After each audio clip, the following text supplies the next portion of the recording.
దేవుని సన్నిధిని అనుభవించిన మనందరము ఒకసారి దేవుని థ్యాంక్ చేద్దాం. హల్లెలూయా.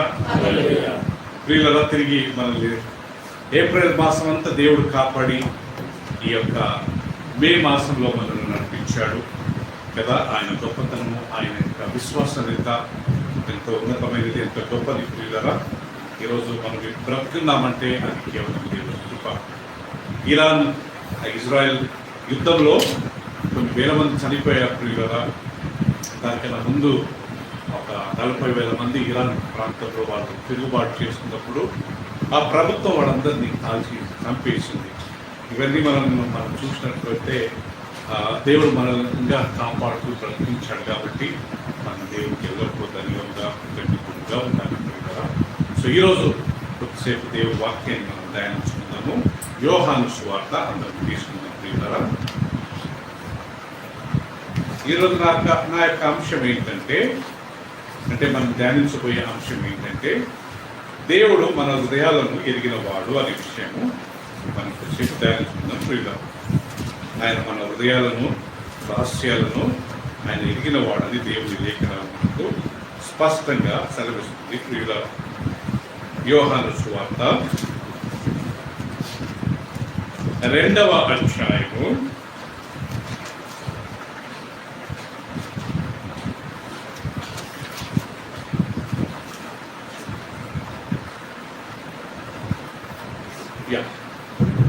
2వ అధ్యాయము అందరు తీసినట్లయితే ప్రియులారా, నేను చదువుతాను.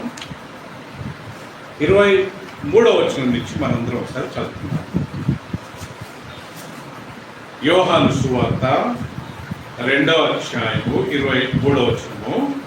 ఇక్కడ ఏముందంటే, ఆయన పస్కా పండుగ సమయమున యెరూషలేములో ఉండగా ఆ పండగలో అనేకులు ఆయన చేసిన సూచక క్రియలను చూచి ఆయన నామమందు విశ్వాసం ఉంచిరి. అయితే యేసు అందరిని ఎరిగినవాడు గనుక ఆయన తన్ను వారి వశము చేసుకొనలేదు. ఆయన మనుషుని అంతర్యమును ఎరిగినవాడు గనుక ఎవడనో మనుషుని గూర్చి ఆయనకు సాక్ష్యం అక్కరలేదు. మళ్ళా చదువుదాం ప్రియులారా, గమనించండి. ఆయన పస్కా పండుగ సమయమున యెరూషలేములో ఉండగా ఆ పండగలో అనేకులు ఆయన చేసిన సూచక క్రియలను చూచి ఆయన నామమందు విశ్వాసం ఉంచి. అయితే యేసు అందరినీ ఎరిగినవాడు గనుక ఆయన తన్ను వారి వశము చేసుకొనలేదు. ఆయన మనుషుని అంతర్యమును ఎరిగినవాడు గనుక ఎవడనో మనుషుని గూర్చి ఆయనకు సాక్ష్యం ఇయ్యనక్కరలేదు. చిన్న ప్రార్థన చేసుకొని వాక్యాన్ని ధ్యానించుకున్నాం. పరిశుద్ధుడైన మా తండ్రి, దయగల ప్రభువా, స్తోత్రాలు నాయన, వందనాలు. ఇదిగో ఈ యొక్క ఉదయకాలం ముందు మేమందరం నీ సన్నిధికి వచ్చే ఒక అవకాశాన్ని నాకు ఇచ్చారు ప్రభువా.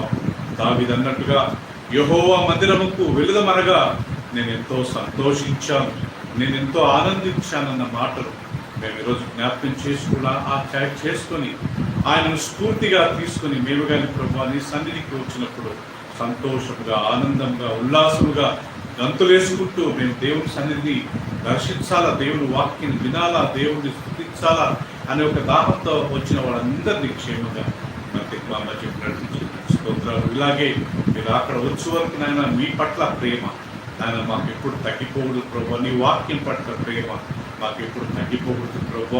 ఆయన ఎల్లప్పుడూ ఆ భక్తి, ఆ యొక్క ప్రభు నాయన ఆసక్తి మీ పట్ల నాయన మాకు ఉంచండి ప్రభు. నీ రాకడలో మేమందరం ఎత్తపడటం మాకు సాయం చేయమని నీకు వందనాలు చెల్లిస్తూ కొద్దిసేపు నీ వాక్యాన్ని మేము తయారిస్తుండగా మీరు మాతో మాట్లాడమని మా ప్రభును, మా రక్షకుడైన యేసుక్రీస్తు అతి పరిశుద్ధ నామంలో ప్రార్థించి స్తుతించి పెడుతున్నాం మా తండ్రి. ఆమేన్. అందరం చెప్తాం ఆమేన్, ఆమేన్, ఆమేన్. నేను కొద్దిగా వాల్యూమ్ ఇంక్రీజ్ చేయబెట్టాను. ప్రియులారా, ఇక్కడ మనం గమనించినట్లయితే యేసుక్రీస్తు పస్కా పండుగ రోజు ఆయన యెరూషలేములో ఉండి ఆ యెరూషలేము యొక్క మందిరాన్ని ఆయన శుద్ధీకరించాడంట. యెరూషలేములో యేసుక్రీస్తు వెళ్ళినప్పుడల్లా ఆయన మందిరానికి దర్శించేవాడు. ప్రియులారా, ఆ రోజులలో మొత్తం ప్రపంచం అంతట్లో దేవుని కొరకు ఒకటే ఒక మందిరం ఉండేది, అది యెరూషలేములో మాత్రం ఉండేది. సో యూదులు ప్రపంచంలో ఎక్కడున్నా కానీ ఆ పస్కా పండుగ రోజు యెరూషలేముకు వచ్చి వాళ్ళు ఆ పండుగను ఆచరించి మళ్ళా వారి దేశాలకు వెళ్ళిపోయేవారు. ఓకే, మనం అపోస్తల కార్యములు 2వ అధ్యాయంలో చూసినట్లయితే గలతీయులు, ఐగుప్తీయులు, పొంతీయులు, ఓకే, ఆఫ్రికా దేశస్తులు, ప్రపంచం నుండి ప్రతి దేశాలందరూ ఆ యొక్క పెంతెకోస్తు పండుగ రోజు వచ్చి వాళ్ళు దేవుని స్తుతించాలని మనం గమనిస్తాం. ఎందుకంటే బెత్లెహేములో మందిరం లేకుంటే, బెతనీలో మందిరం లేకుంటే, కేవలం యెరూషలేములో మాత్రమే ఉండేది కదా. సో ప్రపంచం నుండి యూదులందరూ అక్కడికి వచ్చేవారు. సో యేసుక్రీస్తు ఏం చేసేవాడు? కరెక్ట్ పండగ పూట మాత్రమే ఆయన యెరూషలేముకి వెళ్ళి, ఎందుకు పండగ పూట అందరూ ఉంటారు కదా, వాళ్ళకు వాక్యం చెప్పడానికి ఒక మంచి అవకాశం అని ఆయన అక్కడికి వెళ్ళేవాడు. ప్రియులారా, అక్కడికి వెళ్ళిన తర్వాత మనం గమనించినట్లయితే మందిరంలో వ్యాపారం చేసుకునే వారిని ఆయన చూసి అక్కడ పావురాలు అమ్ముతున్నారంట, పిచ్చుకలు అమ్ముతున్నారంట, పువ్వులు అమ్ముతున్నారంట. అంతేకాకుండా రూపాయలు పైసలు మార్చేవారు. ఏదో మనం ఇండియా పైసలు డాలర్గా మార్చుకుంటాం, డాలర్ పైసలు మనం ఇండియా రూపీస్గా మార్చినట్టు మందిరంలో ఇవన్నీ వాళ్ళు వ్యాపారం చేసుకుంటే యేసుప్రభు గొప్పపడి, ఓకే, ఆయన తాళ్లతో ఒక కొరడాన్ని చేసుకుని వాళ్ళందరినీ కలుపుకున్నట్టుగా మనం దేవుని వాక్యాన్ని గమనించుకుంటాం. నా తండ్రి మందిరమో ప్రార్థన మందిరం అనబడిన ఈ మందిరాన్ని మీరు వ్యాపార స్థలంగా చేస్తారా అని చెప్పి యేసుక్రీస్తు కోపగించి వాళ్ళందరినీ ఇక్కడ కలిపారు. దీన్ని బట్టి ఒక విషయం మనం అర్థం చేసుకోవాల్సింది ఏంటంటే, మనం కానీ దేవుని యొక్క మందిరంలో వ్యాపారం చేయకూడదు. దేవుని మందిరంలో ఎలాంటి వ్యాపార లావాదేవీలను చేయకూడదు. ఇది కేవలము ప్రార్థనకు మాత్రమే ఒక స్థలము, ఆరాధనకు మాత్రమే స్థలము, దేవుడిని స్తుతించడానికి, లేఖనాలు వినడానికి మాత్రమే ఇది స్థలము. ఇక్కడ వచ్చి మనం వ్యాపారం చేయడము ఆ దేవుడి వాక్యం ప్రకారము చాలా తప్పు. బయటికి వెళ్ళిన తర్వాత మన ప్రొఫెషన్స్ మనం చేసుకోవచ్చు, కానీ మందిరంలో వ్యాపారం గురించి, లేకపోతే మందిరానికి వచ్చి మనం వ్యాపారం చేసి మనం లాభాలు పొందడము అది దేవుడు కోపగిస్తాడు కదా. దొంగలను చూసి యేసు ప్రభు ఎప్పుడు కోపడలేదు, వ్యభిచారులను చూసి ఎప్పుడు దేవుడు కోపపడలేదు. సుంకరు, ట్యాక్స్ కలెక్టర్స్, అన్యాయంగా వేరొకల దగ్గర సుంకము పన్నును వసూలు చేసే వారిని చూసి ఎప్పుడు యేసు ప్రభు కోపపడలేదు. ఆయన కోపపడకుండా ఎవరు ఎప్పుడంటే కదా, ఎప్పుడైతే వాళ్ళు దేవుని మందిరాన్ని వాళ్ళు వ్యాపార స్థలాన్ని చేశారో అక్కడ ఆయన కోపగించారు. లూకాసు సువార్తలో అదే మాట రాస్తారు, ఏమని, నా మందిరము, నా తండ్రి మందిరము, ప్రార్థన మందిరం అని పిలువబడిన మందిరాన్ని మీరు దొంగల గుహగా చేశారు. ఫస్ట్ వ్యాపారంగా ఉండేది, తర్వాత ఎలా మారిందట? దొంగల గుహగా మారిందంట. ఎప్పుడైతే ప్రియులరా మనము వ్యాపారం నిజంగా దేవుని సన్నిధిలో ప్రారంభిస్తామో అది చిన్నగా ఆ వ్యాపారం దొంగల గుహగా మారిపోయే అవకాశం ఉంది. ఓకే, అది మోసమైన లావాదేవీలు అయ్యే ప్రమాదం ఉంది. కాబట్టి బయట ఏం చేసుకుంటావా ఒకరోజు మనం దేవుడికి లెక్క చెప్పాలి, కానీ కనీసం దేవుని సన్నిధిలో మనము చేయము. పెద్ద పెద్ద సంఘాలలో ఓకే, ఏం పండుగ అది, కోత పండుగ అని చేస్తుంటారు ప్రియులా. అక్కడ మీరు ఒకసారి పోయి గమనించండి, కొంతమందికి అది అలవాటే, కానీ అక్కడ పోయి చూస్తే వాళ్ళతో చిత్రమైన వ్యాపారాలు చేస్తుంటారు ప్రియులా. 10 రూపాయలు 50 రూపాయలు కమ్మడము, 50 రూపాయలు 100 కమ్మడము, 100 రూపాయలు 250 కమ్మడము. అక్కడ మళ్ళీ లక్కీ లాటరీ అని పెడతారు కదా, 2000 రూపాయలు ఎవరైతే వ్యాపారం చేస్తారో వాళ్ళకి చిన్న టోకెన్ ఇస్తామో, లాస్ట్కి వాటిని మనము వాళ్ళ అలా దాన్ని ఇస్తే వాళ్ళకి ఒక 100 వచ్చిన ఇలాంటి దేవుని మందిరం చేసి ఆ వచ్చే లాభం అంతా వాళ్ళు దేవునికి కానుకగా ఇస్తారు కదా. దేవునికి అలాంటి కానుకలు ఇస్తామా? దేవుడు అలాంటి కానుకలు ఇస్తాడా? బైబిల్లో రాయబడింది, 1000 పర్వతాల మీద ఉండే పశువులన్నీ నావే అంటాడు కదా. ఒకే బంగారం వెండెంత నాదే. సో మనం దేవునికి ఏమి ఇవ్వగలుగుతాం పిల్లరా? సో కానీ దీన్ని బట్టి ఒక విషయం మనం గుర్తుపెట్టుకోవాలా, దేవుని మందిరంలో మనం వ్యాపారము చేయకూడదు. అప్పుడు వాళ్ళు వచ్చి అడుగుతారు, మరి నువ్వు ఏ సూచక క్రియ మాకు చూపిస్తావు అని చెప్పినప్పుడు యేసుప్రభువు అంటాడు, ఈ మందిరాన్ని మీరు పడగొట్టండి, నేను 3 రోజులు దాన్ని లేపేస్తాను, దాన్ని లేపుతాను అన్నప్పుడు వాళ్ళందరూ ఆశ్చర్యపడిపోయి, ఓకే 46 సంవత్సరాల నుంచి కట్టిన ఈ మందిరాన్ని ఈయన 3 రోజులలో లేపుతాడా అని వాళ్ళు ఆశ్చర్యపడిపోయారు. కానీ యేసుక్రీస్తు ఏ మందిరం గురించి మాట్లాడుతున్నాడు? తన దేహము, తన శరీరం అనే మందిరం. అంటే నన్ను చంపండి మీరు, నేను 3 రోజులు లేస్తానని అర్థం ప్రియుడు. ఎందుకంటే బైబిల్లో కానీ కొరింథీయులకు రాసిన పత్రిక 3:16లో మన దేహాన్ని దేవుని ఆలయంతో పోల్చారు. మీరు దేవుని ఆలయం అని మీరు ఎరగరా? దేవుని ఆత్మ మీలో నివసించుచున్నాడని ఎరగరా? ఎవడైనా దేవుని ఆలయం పాడు చేసినట్లయితే దేవుడు వానిని పాడు చేయను. ఆ ఆలయము పరిశుద్ధమైనది, మీరే ఆ ఆలయం. సో కాబట్టి దేవుడి వాక్యం ప్రకారం మనమే ఆ ఆలయం ప్రియులారా. మనం కానీ మన దేవుని ఈ ఆలయాన్ని అయినంత వరకు పరిశుద్ధంగా పెట్టుకోవడానికి మనము ప్రయత్నం చేయాలి. తర్వాత మనం గమనించినట్లయితే యేసుక్రీస్తు చేసిన అనేక అద్భుతాలు చూసి చాలా మంది ఆయనకు విశ్వాసం ఉంచారు. వీళ్ళు విశ్వాసం మాత్రమే ఉంచారు కానీ అంతవరకు వాళ్ళు యేసు ప్రభువును వెంబడించలేకపోయారు. ఒక వాక్యం చూపిస్తాను. యోహాను సువార్త చివరి అధ్యాయం 21వ అధ్యాయం ఒకసారి చూసినట్లయితే యేసు ప్రభు ఎన్ని అద్భుతాలు చేశాడంటే ఈ లోకంలో ఉన్నప్పుడు.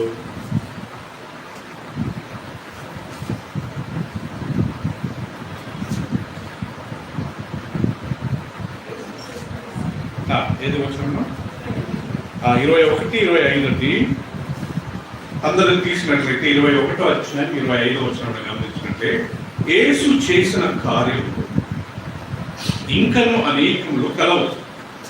వాటిలో ప్రతి దానిని వివరించి వ్రాసిన ఎడల అట్లు వ్రాయబడిన గ్రంథములకు భూలోకమైనను చాలదని నాకు తోచుచున్నది. చూశాను ప్రియులారా, యేసు చేసిన కార్యములు 1 కాదు 2 కాదు అనేకములు ఉన్నాయంట పీటర్.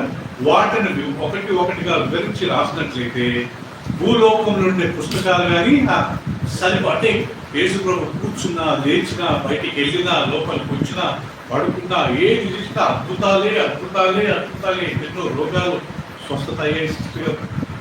యేసు ప్రభు ఎంతో మందిని స్వస్థపరిచాడు. ఎక్కడన్నా ఆయన అందరినీ స్వస్థపరిచాడు కానీ ఈయన ఒక్కడ మాత్రం స్వస్థపరచలేదు అని ఎక్కడన్నా మనం బైబిల్ చదువుతామా? ఆయన చేసిన కార్యాలు అనేకములు ఉన్నాయి. వాళ్ళందరూ ఆయన చేసిన అద్భుతాలు చూసిన ప్రజలందరూ ఆయన ఎందుకు విశ్వాసం ఉంచుంటే ఓకే ఈరోజు ప్రపంచంలో క్రైస్తవులుగా ఉండేవారు. కానీ ఇక్కడ జరిగింది ఏంటంటే వాళ్ళు కేవలం యేసు ప్రభును నమ్మారు కానీ యేసు ప్రభును వెంబడించలేదు. సో మన విషయంలో కానీ యేసు ప్రభు నమ్మడం ఒక ఎత్తు అయితే నమ్మిన తర్వాత మనం ఆయన వెంబడించాలి.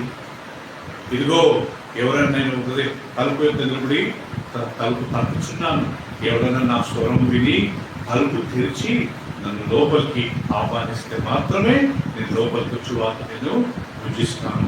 తలుపు తెరిచి మనం బయట నుంచి ఆయన మాట్లాడించాక పంపేమనుకుంటున్నారా ఆయన లోపలికి రాను. సో విశ్వాసం అనేది అలాంటిది. ఎంతో మంది అందరూ అంటారు మేము యేసుప్రభుగా నమ్ముతామని, వారు వెంబడించారు. కానీ యేసుప్రభు కావాల్సింది ఏంటంటే ఆయన వెంబడించేవారు. సో యేసుక్రీస్తు ఎన్నో అద్భుతాలు చేశాడు, ఎన్నో అద్భుత కార్యాలు చేశాడు, కానీ ఆయన వెంబడించిన వాడు చాలా తక్కువ మంది. మనం రిజల్ట్ ఎక్కడ చూస్తాం? యేసు ప్రభు చివరి చనిపోయి పరలోకానికి వెళ్ళిన తర్వాత కొంతమంది వచ్చి మాత్రమే పెంతెకోస్తు దినమందు వాళ్ళు దేవుని ఆరాధిస్తున్నారంట. ఎంతమంది అంటే వాళ్ళు 120 మంది. అపోస్తలుల కార్యములు 1వ అధ్యాయము 15వ వచనం మనం చూసుకుందామండి. జస్ట్ ఆ పేజీ పక్కన చూసుకుందామా? అపోస్తలుల కార్యములు 1వ అధ్యాయము 15వ వచనంలో మనం గమనించినట్లయితే ఎంతమంది ఉన్నారంట? ఆ కాలమందు ఇంచుమించు 120 మంది సహోదరులు కూడి ఉండగా అనే మాట గమనిస్తాం. యేసుక్రీస్తు పరలోకానికి ఆరోహణమైపోయాడు. వెళ్ళి ఆయన తండ్రి కుడి పార్శ్వంలో కూర్చున్నారు. శిష్యులంతా ప్రియులరా ఆ ఒలీవల కొండ నుంచి ఆయన ఎత్తబడ్డాడు కదా, అక్కడి నుంచి శిష్యులంతా వచ్చి ఒక పై గదిలో ఎక్కడైతే ఆయన ప్రభురాత్రి బల ఇచ్చాడో చివరి రాత్రి ఆ గదిలో అందరూ కూడారంట. అక్కడ ఎవరెవరు ఉన్నారంట ప్రియులరా? యేసుక్రీస్తు తల్లి, ఆయన సహోదరులు, ఆయన శిష్యులు కానీ ఉన్నారంట ప్రియులరా. 12వ వచనం చూడండి. 12వ వచనము 1వ అధ్యాయము 12వ వచనము. అప్పుడు వారు ఒలీవల వనమనబడిన కొండ నుండి యెరూషలేమునకు తిరిగి వెళ్ళిరి. ఆ కొండ యెరూషలేమునకు విశ్రాంతి దిన నడవదగినంత సమీపంలో ఉన్నది.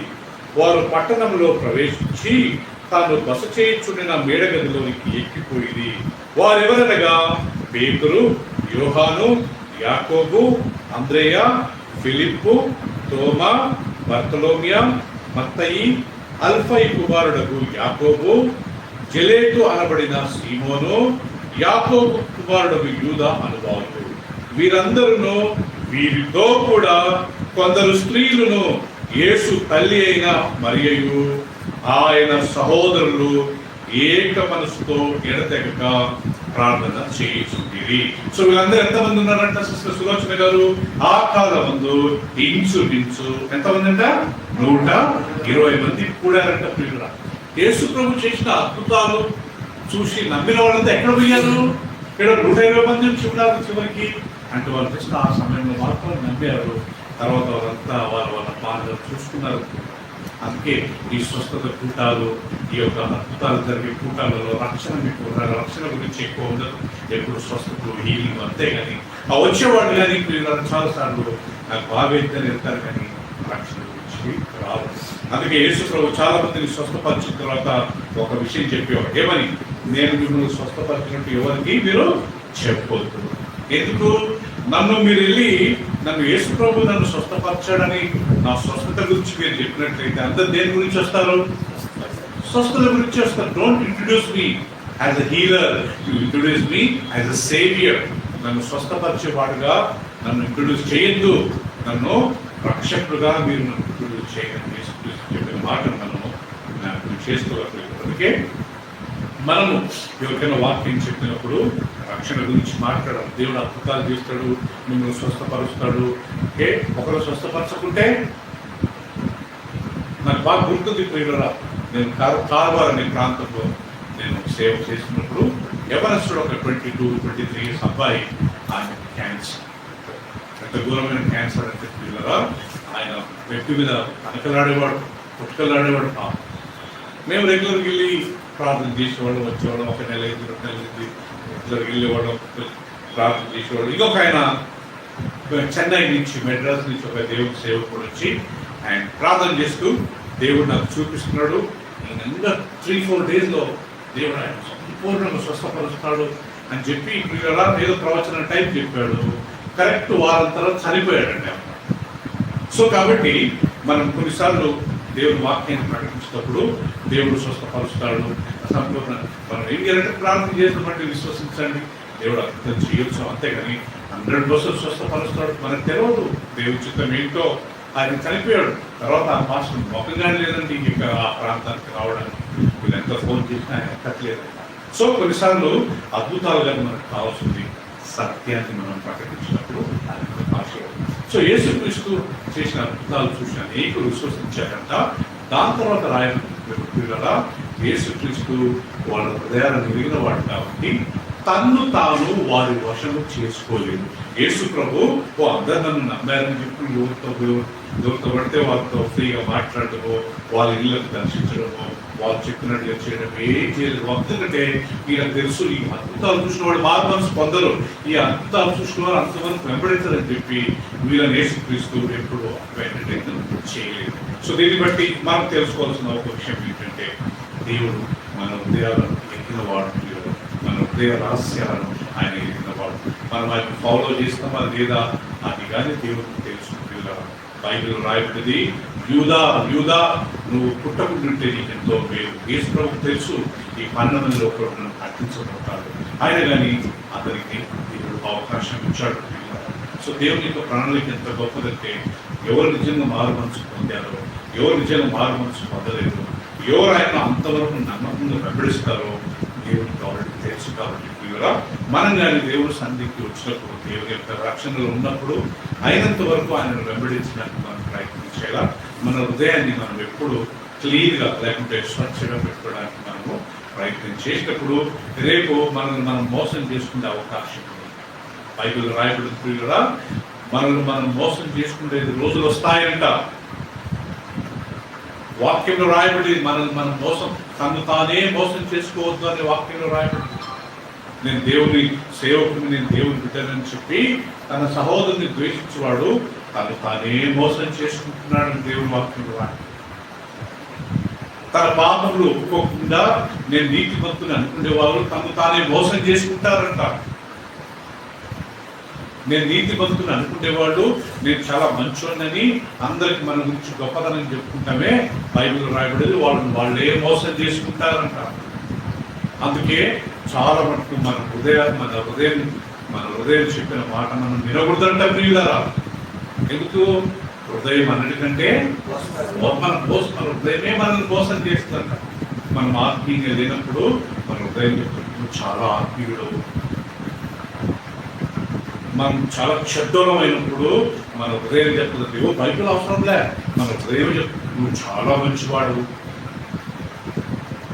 మనం పాపంలో ఉన్నప్పుడు మన హృదయం మనం చెప్తుంటా నువ్వు చాలా పరిశుద్ధంగా ఉన్నావు. సో అందుకే బైబిల్ చూడండి, ఇర్మియా గ్రంథం 17వ అధ్యాయం.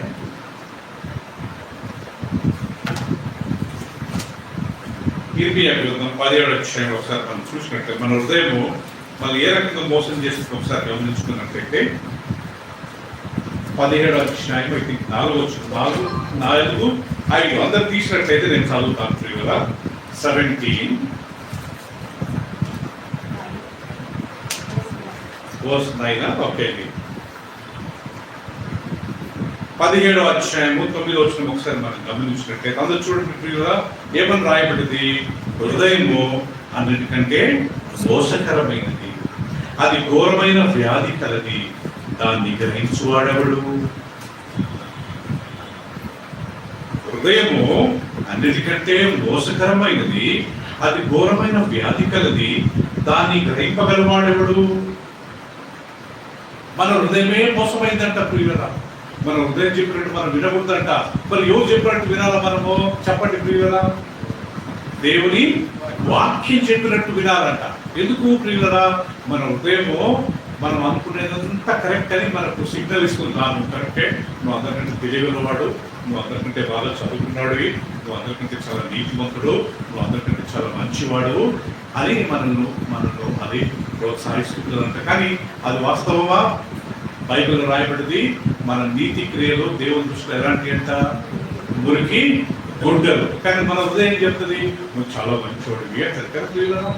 అప్పుడు మనం హృదయం చెప్పిన మాట వినాలా, లేకపోతే లేఖనాలు చెప్పిన మాట వినాలా? లేఖనాలు, దేవుడు వాక్యం. ఇప్పుడు ఇందాక పీటర్ ఒక వాక్యం చదివాడు కదా ప్రియులారా. 15వ అధ్యాయం తీసుకుందామా? సామెతల గ్రంథము, సామెతల గ్రంథము 15వ అధ్యాయము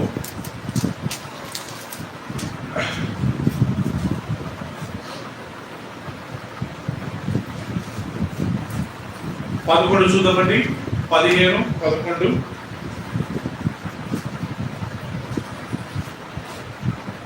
పాతాళమును అగాధ కూపమును యెహోవాకు కనబడుచున్నవి. పాతాళమును అగాధ కూపములు ఆయన కనబడుచున్నాయి. మన హృదయాన్ని దేంతో పోల్చాడు ఆయన? పాతాళముతో అగాధ కూపంతో పోల్చి నరుల హృదయములు మరీ తేటగా ఆయనకు ఏమంటారా కనబడుచున్నాయి. ఒకసారి గమనించండి ప్రియులారా, ఇక్కడ దేవుడు నరుల హృదయాన్ని దేంతో పోల్చుతున్నట్టు సులోచన గారు? పాతాళమును అగాధ కూపమును యెహోవాకు కనబడుచున్నవి. అర్థమైంది కదా? పాతాళమును అగాధమును యెహోవాకు కనబడుచున్నాయి. నరుల హృదయం మరీ తేటగా, అంటే పాతాళం కన్నా అగాధ కూపం కన్నా నరుల హృదయము ఇంకా తేటగా కనపడొచ్చున్నాయి. అంటే మన హృదయాన్ని దేవుడు పేరుతో పోల్చాడు చెప్పండి? అగాధంతో, లేకపోతే పాతాళం. అంత లోతైందంటే ఎంతో ఆలోచిస్తారంట. పాతాళం గురించి మీకు తెలుసా? పాతాళము చాలా లోతుంటదంట, దానికి ఎండింగ్ ఉండదంట, పడతానే ఉంటారంట. ఎక్కడో పోయి అక్కడ లాస్ట్ ఉంటుంటారు. ఇంగ్లీష్లో బాటమ్ లెస్ పిట్, అంటే బాటమ్ అనేది ఉండదు, దానికి అంశం అనేది ఉండదు, పడతానే ఉంటారు. అలా అగాధం ఎంత లోతో మనిషి యొక్క హృదయం లోతైంది యెహోవా బాగా తెలుసు. 14వ అధ్యాయం 12వ వచనం చూసుకుందామా? పోయిన వారం చదువుకున్నామండి ఈ యొక్క వాక్యం. 14, 12. ఒకరి ఎదుట సరైనదిగా కనబడు మార్గము కలదు, అయితే తుదకు అది మరణమునకు త్రోవది.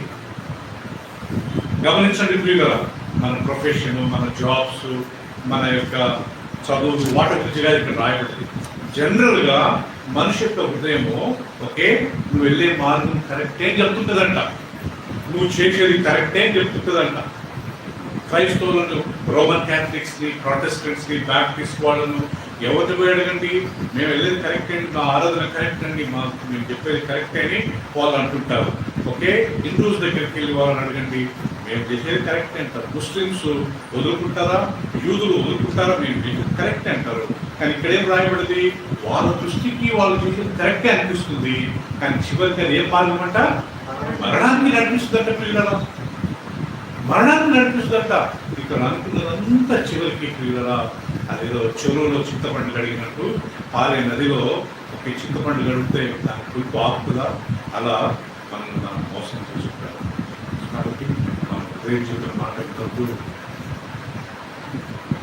కొన్నిసార్లు దేవుని సేవకుల సలహా తీసుకుంటే మంచిది. కొన్నిసార్లు వాక్యాన్ని చదువుకొని వాక్యం ఇలా ఉందా ఉంటే మనం చేద్దామని అలా చేయడం చాలా మంచిది. మన సొంత నిర్ణయాలు మనం తీసుకున్నట్లయితే అది మనం మరణమైన మార్గంలోకి నడిపించుతుంది. మన దగ్గర ఒక సిస్టర్ గారు ఇక్కడ ఉండేవారు కదా, ఆమె ఇక్కడే చాలా సంవత్సరాల మందిరాన్ని చూస్తూ ఓకే ఆయన చాలా మంచిగా ఆత్మీయ ఎదిగేది. ఒకరోజు ఆమె చిల్లు కాలు చేసిపోయి అక్కడ ఎక్కడో పాపం తాడుబండి దగ్గర తన గవర్నమెంట్ ఇల్లు ఇచ్చారు. అండ్ మాకు ఒక మాటగా చెప్పలేదు, సేవకునికి ఒక మాట చెప్పింటే మేము ఏమైనా సలహా ఇచ్చేవాళ్ళం మేము. సో లాస్ట్కు ఆ పోతూ పోతూ అక్కడ ఒక ఆయన రోడ్డు దాటుతుంది కదా, పాప ఒక ఆయన వచ్చి గుద్దాడంటే ఆమె పడిపోయిన తర్వాత పాప కాన్షియస్ అయిపోయింది. మన చర్చ్ పాప ఎన్నో సంవత్సరాలు వచ్చింది. అండ్ లాస్ట్కు ఆమె బ్రెయిన్ ఎంత దెబ్బతీస్తుంది అంతలో ఆమె బ్రెయిన్ తీసి ఆమె కట్టుకులు కట్టారు. స్కల్ ఓకే స్కల్ తీసి బ్రెయిన్ పెట్టారు. తనకి అంత మొత్తం సాఫ్ట్ అయిపోయింది. 2-3 సంవత్సరాలు తను 8 లక్షల రూపాయలు పాపం నష్టపోయి లాస్ట్ తను చనిపోయింది. కొన్నిసార్లు పెద్దలు సలహా తీసుకోవడం తప్పే. ఒక మాట సేవకులు ఇప్పుడు ఉన్నామే మేము అనుకుంటున్నాం బ్రదర్, మీరు ఏమనుకుంటారంటే ఎంత బాగుంటుంది, వాళ్ళ ఇష్టం అనమాట. నీకేంటి చెప్పడం అనే తలంపులు కొంతమంది ఉంటారు. చివరికి ప్రియుల నష్టపోయిన తర్వాత ఎవరైనా సాయం చేయవచ్చు. కాబట్టి దేవుడు చెప్పినట్టు వినద్దు ప్రియుల, దేవుడు వాక్యం చెప్పినట్టు వినండి. దేవుడు సేవకుల సలహాలు తీసుకోండి. మంచిది. ఎందుకంటే మనం వెళ్ళే మార్గం కొన్నిసార్లు అండి చాలాసార్లు అది ఎక్కడికి కనిపిస్తుందంట, మరణం దగ్గర మనకు అనిపిస్తుంది. అయ్యే మనం చేసేది కరెక్టే, మనం పోయేది కరెక్టే కదా ప్రియులలో. సో మీకు దేవుడు వాక్యం రాయబడింది. మీరు ఉదయం చెప్పినట్టు మీరు వినొద్దు. దేవుడు వాక్యం చెప్పినట్టు మనం అన్యులుగా ఉన్నప్పుడు, విశ్వాసంలో లేనప్పుడు మనకి ఇష్టం వచ్చిన తీర్మానం మనం తీసుకున్నాం. మనం ఇష్టం వచ్చిన స్థలానికి మనం వెళ్ళాము. మనం ఇష్టం వచ్చిన చేష్టాలు మనం చేశాం. ఇప్పుడు ప్రభులో ఉన్నాం కదా, దేవుని యొక్క ఒక ఆయన కంట్రోల్లో ఉన్నాం. కాబట్టి మనం ఏదైనా చేయాలనుకుంటే ఒక దేవుని సేవకులతో లేకపోతే దేవుని వాక్యాన్ని మనం కన్సల్ట్ చేసి ఇది వాక్యం ప్రకారం చేయొచ్చా, ఇది వాక్యం ప్రకారం ఇలా జరిగించొచ్చా అని మనం సలహా తీసుకున్నప్పుడు మనకు ఆశ ఉంటుంది కదా. మనం అలా చేసుకోకుండా మనం ఉదయం చెప్పినట్టయితే చెప్పిన ప్రకారం మనం చేస్తే మనం దాంట్లో రాజ్యం వెళ్ళకపోవచ్చు. మనకు చాలా పెద్ద నష్టం జరుగుతుంది కూడా. ఇంకా డ్యామేజ్ అయిపోయిన తర్వాత తెలుగులో సామెత ఉంది కదా, చేతులు కాల్చుకున్న తర్వాత నాకులు పట్టుకుంటేవి అయిపోయింది, అవతారం అయిపోయింది, నష్టం జరగాల్సిన అంత డ్యామేజ్ అయింది. అప్పుడు వచ్చి బ్రదర్ అప్పుడు మేము జరగకుండా ఏదో వాక్యం ప్రకారం కొన్ని మాకు తెలుసు కాబట్టి లేఖనాలు ఇలా చేయకూడదు, ఇలా చెయ్యాలా, ఇలా చేసుకోండి సలహా మనం ఇవ్వగలుగుతాము. అంత పోగొట్టుకుని కాళ్ళు చేతులు ఎరగొట్టుకొని లేకుంటే అంత ప్రాణాలు పోయిన తర్వాత అప్పుడు వచ్చి మనం చెప్తే మనం ఏం చేయగలుగుతాం. నేను కానీ ఒక దేవుడి సేవకునిగా మా కొంతమంది పెద్దల సలహా నేను తీసుకుంటాను. ప్రియుగా బెంగళూరు మా బావగారు ఉన్నారు, ఏదైనా ఇంపార్టెంట్ డిసిషన్ తీసుకోవాలంటే నేను ఆయన అడుగుతాను. ఓకే మా అక్క ఉన్నారు, మా అత్తగారు ఉన్నారు, వాళ్ళ ఆత్మీయులకు బాగుంటారు, వాళ్ళని నేను అడుగుతాను. సో మనం కానీ మనకు పెద్దలకు సలహాలు తీసుకుంటే చాలా మంచిది ప్రియుగా. దానివల్ల మనకే లాభం కానీ లేకపోతే మనం నష్టపోయే అవకాశం. రెండవది, మన హృదయ యొక్క తలంపులు ఆలోచనలు దేవుడు ఎరిగిన వాడంట. ఎగ్జాంపుల్ ఆదికాండం 6వ అధ్యాయం తీసుకుందాం ప్రియుగా. దేవుడు ఏం చూస్తుంటాడు, మన హృదయాలను చూస్తుంటాడు, తప్పించుకోలేదు. ఆదికాండము 6వ అధ్యాయము అందరు తీసిన తర్వాత నేను చదువుతాను. ఆదికాండము 6వ అధ్యాయం మనం చూసినట్లయితే, నరులు భూమి మీద విస్తరింపనారంభించిన తర్వాత కుమార్తెలు వారికి పుట్టినప్పుడు దేవుని కుమారుడు నరుల కుమార్తెలు చక్కని వారిని చూచి వారందరిలో తమకు మనసు వచ్చిన స్త్రీలను వివాహం చేసుకున్నారు. అప్పుడు యెహోవా, నా ఆత్మ నరులతో ఎల్లప్పుడూ వాదించదు, వారు తమ అక్రమ విషయంలో నరమాత్రులై ఉన్నారు. అయినను వారి దినములు 120 ఏళ్లగునెను. ఆ దినములలో నెఫీలీలు భూమి మీద ఉంటివి, తరువాతను ఉంటివి. దేవుని కుమారుడు నరుల కుమార్తెలతో పోయినప్పుడు వారికి పిల్లలు కలిగి. పూర్వకాలమందు పేరు పొందిన శూరులు వేరే. దాని తర్వాత చూడండి ప్రియులారా, నరుల చెడుతనము భూమి మీద గొప్పదనియు, వారి హృదయం యొక్క తలంపులోని ఊహ అంతయు ఎల్లప్పుడూ కేవలం చెడ్డదనియు యెహోవా చూచి తాను భూమి మీద నరులను చేసినందుకు యెహోవా సంతాపము నొందెను. సిస్టర్, భూమి మీద మన నరులు విస్తరించిన దేవుని కుమారుడు ఎవరయ్యారు అంటే చాలా మంది అంటారు, వాళ్ళు లూసిఫర్తో కింద పట్టు దురాత్మ వీళ్ళు వచ్చి పురుషులతో లేకపోతే స్త్రీలతో, నరుల స్త్రీలతో పాపం చేశారంటండి. అప్పుడు వాళ్ళకు పుట్టిన వారు నెఫీలీలు. నెఫీలీలు అంటే తెలుగులో రాక్షసులు. ఒక్కొక్కళ్ళ వ్యక్తు వాళ్ళ యొక్క బాడీ గొల్లియాతు నెఫీల్. ఓకే, మన యెరూషలేములో కొన్ని తవ్వకాలు చేస్తున్నప్పుడు ఒక అస్థిపంజరం దొరికింది ప్రియులరా. సార్, ఆ అస్థిపంజరము ఇంతలో పుర్రే, దాని తల పుర్రె ఇంతలో, దాని కాళ్ళు ఇంత పొడుగు, చేతులు ఇంత పొడుగు. ఎవరైనా బాబు ఇంత పొడుగు ఎవరైనా చూస్తే వాళ్ళు మొత్తం ఏదో ఆరికన్నా మారచ్చు. నెఫీలులను వాదులు పుట్టింది. నెఫీలు అంటే అర్థం ఏంటి? ఇంగ్లీష్లో జాయింట్స్. జాయింట్ అంటే తెలుగులో రాక్షసులు. అంటే వాళ్ళ బాడీ స్ట్రక్చర్ చాలా హెవీ ఉంటుందంట ప్రియులరా. ఎందుకు వాళ్ళు అలా పుట్టారు? దురాత్మలు వచ్చి నరుల కుమారులు, దేవుని కుమారులు అంటే కింద పడ్డ దేవదూతలు, లూసిఫర్ వాళ్ళ దూతలు వచ్చి నరులతో పాపం చేశారు. వాళ్ళు పుట్టిన వాళ్ళే. అందుకు దేవుడు ఈ భూమి మీద దుఃఖరాబాబు నేను మనుషులను సృష్టించానని మొదటిసారి పశ్చాత్తాపడ్డాడు. మనం ఎవరికైనా ఏదైనా సాయం చేసిన తర్వాత వాళ్ళు ఏదైనా చెడు పని చేస్తే మనం ఏమనుకుంటాం? ఎందుకురా బాబు నేను రికమెండ్ చేశాను కదా బ్రదర్, ఎందుకు వాడిని నేను రికమెండ్ చేశాను అనుకుంటామే. అలాగే దేవుడు కానీ ఎందుకురా బాబు నేను మనుషులను నీకు భూమిని సృష్టించాను. వారు ఆయుష్ ఎన్ని సంవత్సరాలు అంటారు దేవుడుగా? 120.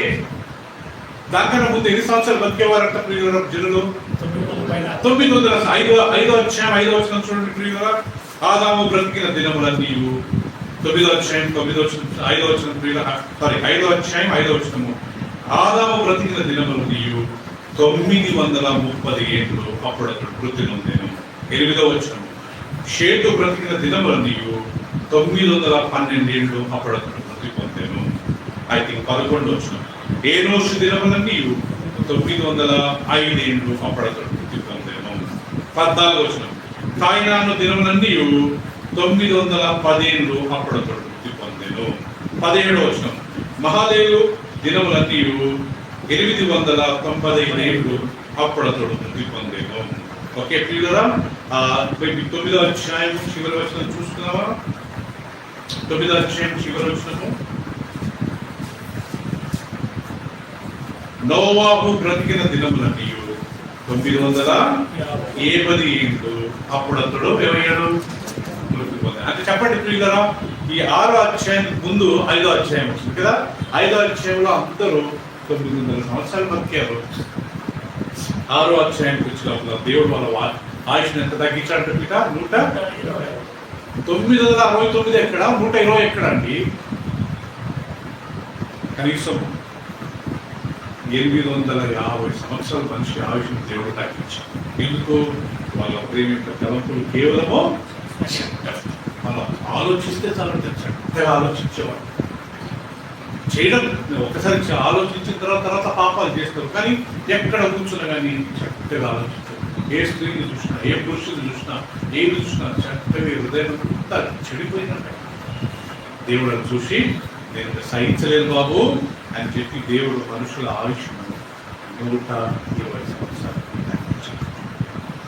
అవును కదా. సో కాబట్టి దీన్ని బట్టి ప్రియులుగా మనం అర్థం చేసుకోవచ్చు ఏంటంటే మన హృదయం మనం చాలా జాగ్రత్తగా చూసుకోవాలి. మనం కానీ ఎవరి గురించి చక్కగా ఆలోచించకూడదు. ఓకే, ఎందుకంటే దేవుడు మన హృదయ రహస్యాలను ఆయనట ఎరిగినవాడు. ఒకరోజు దేవుడు సమయలు అంటాడు, సమయలు నేను ఎన్నుకున్న రాజు సౌలు ఫెయిల్ అయిపోయాడు, నేను ఇంకొక వ్యక్తిని ఎన్నుకుంటాను, అది రాజు నన్ను చేయాలని వెళ్ళి ఆవు కొమ్ముతో నూనె తీసుకుని ఆయన తల మీద పోసి దేవుడు నిన్ను ఇశ్రాయేలుకు రాజు చేస్తున్నాడని చెప్పి అలా చెప్తాడంట. సౌలు వెళ్తారు. సౌలు వెళ్ళి వాళ్ళ ఇంట్లో చూస్తే వాళ్ళ 7 మంది అన్నదమ్ములు ఉంటారు. వాళ్ళ డాడీని అడుగుతాడు, మీకు ఇంతమంది పిల్లలకి లేదని ఆయన ఉన్నాడు. ఆయన దావీదు గొర్రెలు మేపడానికి వెళ్ళాడని చెప్తారు. చివరికి ఈయన వెళ్ళి దావీదు చూస్తే చాలా పొట్టిగా, దావీదు మంచి హైట్ ఏం లేడు కూడా వాళ్ళ అన్నదమ్ములతో కంపేర్ చేసుకుని పొట్టాడే. ఈయన మనసులో అనుకున్నాడంటే, ఈయన అనుకున్నాడు చాలా ప్రిపేర్డ్గా. దేవుడు ఒక మాట అంటాడు. సామ్యుయేలు మొదటి పత్రిక 15వ అధ్యాయం. దేవుడు అప్పుడు సామ్యుయేలుకు ఒక ఇన్స్ట్రక్షన్ ఇస్తున్నాడు. ఏమని చెప్తాడు చూడండి. ఆ 16వ అధ్యాయము 7వ వచనం ప్రియులారా, 16:7.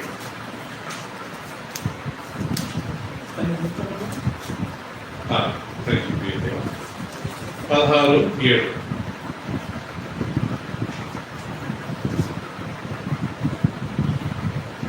నేను చదువుతున్నాను. అయితే యెహోవా సమూయేలుతో ఇలా సెలవిచ్చాను, అతని రూపమును అతని ఎత్తును లక్ష్య పెట్టకుము, మనుషులు లక్ష్య పెట్టు వాటిని యెహోవా లక్ష్య పెట్టడు. నేను అతని త్రోసివేసి ఉన్నాను. ఎవరు? సౌలు. మనుషులు పై రూపమును లక్ష్య పెట్టుదురు, కానీ యెహోవా హృదయములను లక్ష్య పెట్టువాడు. ప్రియులారా, ఇక్కడ ఏం జరిగిందంట? సమూయేలు వెళ్ళాడంట దావీదు దగ్గరికి. వెళ్తే దావీదు ఆయన స్ట్రక్చర్ చూసి ఇంత పట్టుకున్నాడా? ఓకే, అప్పుడు దేవుడు అన్నాడంట, సమూయేలు, ఓకే, నువ్వు మనుషులు లక్ష్య పెట్టేదానికి నేను లక్ష్య పెట్టాను. మనుషులు బాహ్య రూపాన్ని చూస్తారు, వాళ్ళు అవుట్వర్డ్ అపీరెన్స్ చూస్తారు, కానీ దేవుడు నేను హృదయాలను గమనించేవాడు, హృదయాలను చూసేవాడు. మన హైట్, మన వెయిట్ కాదు మనం పంపించాలి. మీరు ఎన్నిసార్లు విన్నారో లేదో, అపోస్తలుడైన పౌలు బైబిల్లో 13 పుస్తకాలు రాశాడు. ఎవరు రాయలేదు. యోహాను 5 రాశాడు. యోహాను సువార్త, 1 యోహాను, 2 యోహాను, 3 యోహాను, ప్రకటన. వీళ్ళంతా మొదటి ఉన్నవారు, యేసుక్రీస్తు 3.5 సంవత్సరాలు ఉన్నవారు. పేతురు కావచ్చు, యోహాను కావచ్చు, ఒకే 3.5 సంవత్సరాలు ఉన్నారు. తర్వాత యేసు ప్రభు చనిపోయిన తర్వాత అపోస్తలుడు ఈయన సౌలు ప్రభువుని నమ్ముకుని పౌలుగా మారాడు. కానీ పౌలు ఎన్ని పుస్తకాలు రాశాడంట? 13 పుస్తకాలు రాశాడు. రోమా పత్రిక, 1 కొరింథీ, 2 కొరింథీ, గలాతీ, ఎఫెసీ, ఫిలిప్పు, కొలోస్సీ, 1 తెస్సలోనిక, 2 తెస్సలోనిక, 1 తిమోతి, 2 తిమోతి, తీతు, ఫిలోము. ఈ 13 పుస్తకాలు రాసింది పౌలు. 20-30 సంఘాలు స్థాపించాడంటే ప్రియులారా. ఎంతో మంది ఆత్మలను దేవుని దగ్గర తెచ్చాడంట. దేవుని కొరకు ఎన్నో దెబ్బలు కూడా పొందాడంట. పౌలు గురించి ఒకసారి అలెగ్జాండర్ గారు మంచిగా చెప్పారు. పౌలు ఎత్తు ఎంత తెలుసండి? 4.7, 4 అడుగుల 7 అంగుళాలు. ఓకే, మోస్ట్ పవర్కి ఈ 5 పౌలు. కానీ దేవుడు ఎంత గొప్పగా వాడుతున్నట్టు చెప్పండి. దేవుడు ఆయన హైట్ చూశాడా? ఆయన హృదయాన్ని చూశాడా? చెప్పండి ప్రియురా, హృదయాన్ని కదా ప్రియురా. మన హైట్, మన తలలు, మన వెయిట్ కాదు ప్రియురా. నేను పైసలు చెప్పినాను కదా, ఈ లోకంలో డబ్బు ఉన్నవాళ్ళంతా డబ్బు ఉన్నవాళ్ళ కాదంట ధనవంతులు. ఆ ఉన్నదాన్ని ఇతరులు పంచుతారే వాళ్ళు నిజమైన ధనవంతులు. ఎందుకంటే బీదలకు ఇచ్చేవాడు యెహోవాకు అప్పించేవాడు. దేవుడు పర్వత రాజ్యంలో గొప్ప అవమానిస్తాడు. అది నిజమైన సో ఉంచుకుని డబ్బు సంపాదించడం కాదు, ఆ ఉన్నదాన్ని మన ఇతరులకు సాయం చేయడం నిజమైన. ఇదే హృదయం గురించి దేవుడి వాక్యంలో యేసుక్రీస్తు మాట అంటాడు. మత్తయి సువార్త 15వ అధ్యాయం తీసుకున్నాం. Chapter 15,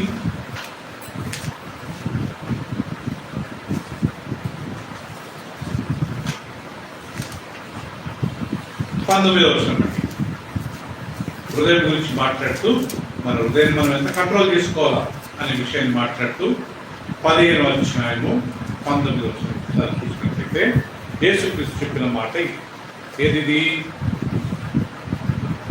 maybe 18 జరుగుతున్నాము. ఓకే, అందుకు 16 ఆయన మీరును ఇంతవరకు అవివేకులు ఉన్నారో నోటులోనికి పోవున్నదంతయు కడుపులోనికి బహిర్భూమిలో విడబడను గాని నోట నుండి బయటికి వచ్చినది హృదయములలో నుండి వచ్చును, ఇవే మనుషుని అపవిత్రపరచును.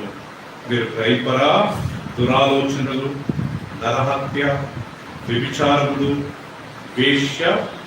వేశ్యగమనములు, దొంగతనములు, అబద్ధ సాక్ష్యములు, దేవదూషణలు హృదయములో నుండి వచ్చును, ఇవే మనుషుని ఏం చేస్తారంట? అపవిత్రపరచును. కానీ చేతులు కడుక్కొనక భోజనం చేయుట మనుషుని అపవిత్ర పరచదు. ఒక విషయం గమనించు కదా, ఇక్కడ యేసుక్రీస్తు శిష్యులు చేతులు కడుక్కుంటే ఏదో తిన్నారంటండి. అది పెద్ద పెద్ద నేరం అని చెప్పి ఈ పరిచయులు శాస్త్రులు యేసుప్రభు కంప్లైంట్ ఇచ్చారంట. ఏమని? అయ్యా, మీ సేవకులు మీ శిష్యులు చేతులు గడుపుకుంటూ తింటున్నారయ్యా, అంతగాని మేనర్స్ లేదా అని వాళ్ళతో అన్నప్పుడు యేసుక్రీస్తు అక్కడ బాబు చేతులు గడుపుకొని తిరగకపోతే పెద్ద పాపమేం కాదు, నథింగ్ రాంగ్, చేతులు గడుపుకోవడం తప్పేం లేదు, కానీ అది పాపమేం కాదు చెప్పి నోట నుంచి వెళ్ళింది, కడుపులోకి వెళ్ళి అది వాష్రూమ్ నుంచి బయటకు వెళ్తుంది. కానీ హృదయంలో నుంచి నోటి వరకు వచ్చి ఆ నోటి నుంచి వచ్చేదే మనుషుని అపవిత్రులు. ఫస్ట్ హృదయంలో నుంచి వచ్చేదే దురాలోచనలు, వ్యభిచారం, వేరే స్త్రీలను పురుషులను చూసినప్పుడు కామము, లేకపోతే అబద్ధాలు, నరహత్య.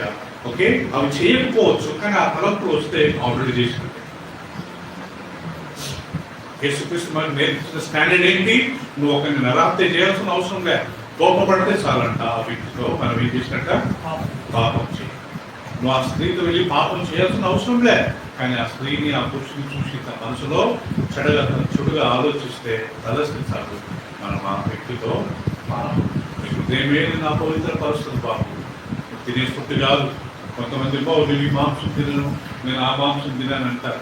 ఏది వాళ్ళకి అలవాటు లేకపోవచ్చు, అది డిఫరెంట్ ఇష్యూ. కానీ దానివల్ల మనిషి అపవిత్రుడు కాడు. వేసుకోమంటాడు కదా, దానివల్ల ఏ మనుషుడు అపవిత్రుడు కాదు. కానీ ఏది మనుషులు అపవిత్రపరిచింది? హృదయంలో నుంచి వచ్చే చెడు ఆలోచన, చెడు తలంపు. ఏదైనా ఒక వ్యక్తి గురించి మనం చెడుగా ఆలోచించినప్పుడు అది మనలో అపవిత్రపరచుతుంది. కాబట్టి మన హృదయం చాలా కేర్ఫుల్. సామెతల గ్రంథము 4వ అధ్యాయం తీసుకున్నప్పుడు కదా,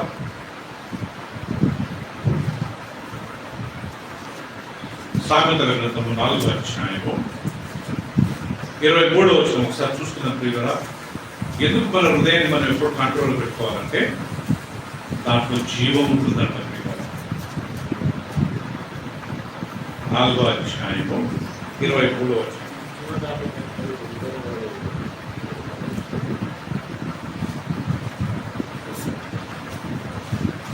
అందరు చూసినట్లయితే నేను చదువుతాను కదా, నీ హృదయంలో నుండి జీవదారులు బయలుదేరును కాబట్టి అన్నింటికంటే ముఖ్యంగా చెప్పండి కదా, నీ హృదయంలో భద్రముగా కాపాడుకోవాలి. చూసారండి, నీ హృదయంలో నుండి ఏం బయలుదేరుతాయంట సని? జీవధారాలు. సృష్టిగారు పరలోకానికి వెళ్ళాలంటే మన హృదయమే మనం తీసుకెళ్తుందంట. ప్రియులు, జీవధారాలు, నెమ్మది, సమాధానం, సంతోషం. ఒక రకంగా ఇది మోసకరమైందే. ఇంకొక రకంగా బైబిల్లో రాయబడింది హృదయంలో నుంచి జీవధారాలు ప్రవహిస్తూ ఉంటాయి.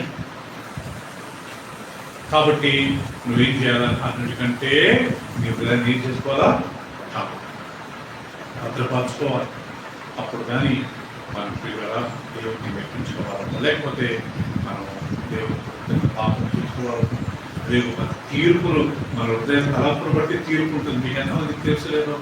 ఒక వాక్యంలో రాబడింది, మనుషులు వ్యర్థంగా పలికే ప్రతి మాటకు విమర్శన ముందు వాళ్ళు దేవునికి లెక్క అప్పచెప్పాలి. తీర్పు రోజు మనం మాట్లాడిన ప్రతి మాటను రహస్యంగా మాట్లాడినా, బహిరంగంగా మాట్లాడినప్పుడు కదా ఏం చేయాలంటే అప్పుడు దేవునికి లెక్క అప్పచెప్పాలి. ఎంతమందికి తెలుసు?